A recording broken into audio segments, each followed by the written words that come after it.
Railway की नीतिगत गलती अब उसके अधिकारियों पर ही भारी पड़ती हुई दिखाई दे रही है।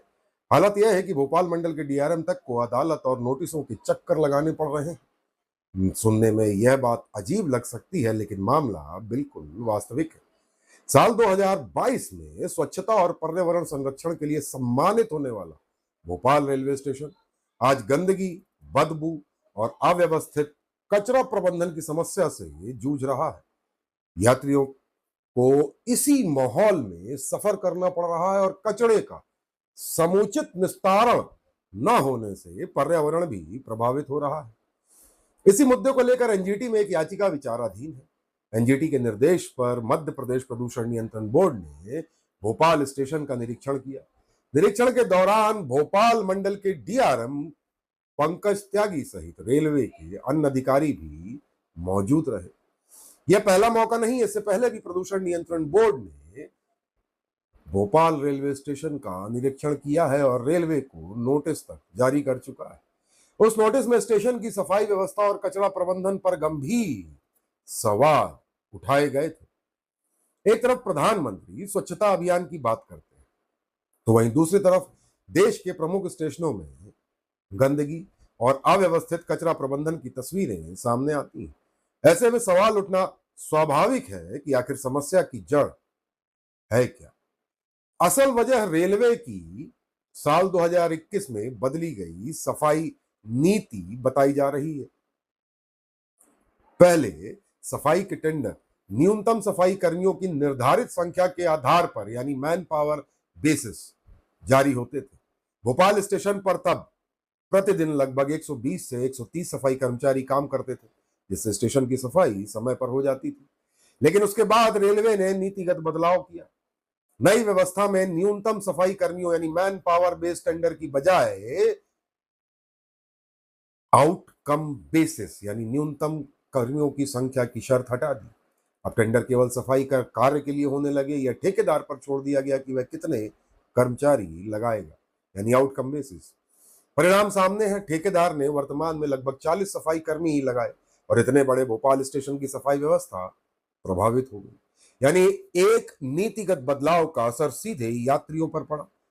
अब उसी के कारण रेलवे अधिकारियों को प्रदूषण नियंत्रण बोर्ड के नोटिस, निरीक्षण और एनजीटी की कार्रवाई का सामना करना पड़ रहा है। मैंने यानी द करंट स्टोरी ने पहले भी इस नीति की कमियों को मुखरता के साथ उजागर किया था। उसके बाद इटारसी रेलवे स्टेशन पर पुरानी व्यवस्था के अनुसार टेंडर जारी किया गया, यानी मैन पावर बेस।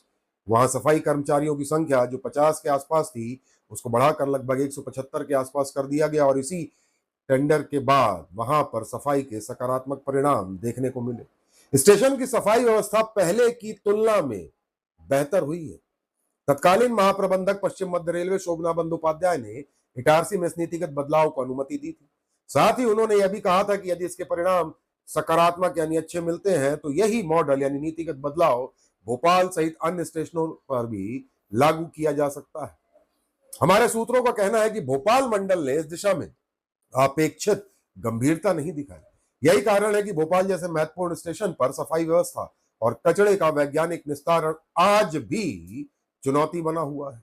नतीजा सबके सामने है, नेशनल ग्रीन ट्रिब्यूनल में याचिका, मध्य प्रदेश प्रदूषण नियंत्रण बोर्ड का नोटिस और लगातार निरीक्षण के साथ कार्रवाई और जुर्माने का डर। हालांकि इस पूरे मामले में भोपाल मंडल के वर्तमान डीआरएम पंकज त्यागी का कहना है कि भोपाल रेलवे स्टेशन की सफाई का नया टेंडर जारी होकर लगभग अंतिम रूप ले चुका है। ऐसे में तत्काल नीतिगत बदलाव करना संभव नहीं है। पंकज त्यागी ने आगे कहा कि इस बार टेंडर की राशि लगभग दोगुनी कर दी गई है। अगले कुछ महीने तक इसके परिणामों की समीक्षा की जाएगी और यदि अपेक्षित सुधार नहीं हुआ तो महाप्रबंधक को नीतिगत बदलाव का प्रस्ताव भेजा जाएगा, यानी आउटकम बेसिस से हटाकर मैन पावर बेसिस पर टेंडर। वहीं मध्य प्रदेश नियंत्रण बोर्ड के भोपाल के क्षेत्रीय अधिकारी नितेश चौरसिया का कहना है कि रेलवे को नोटिस जारी किया जा चुका है।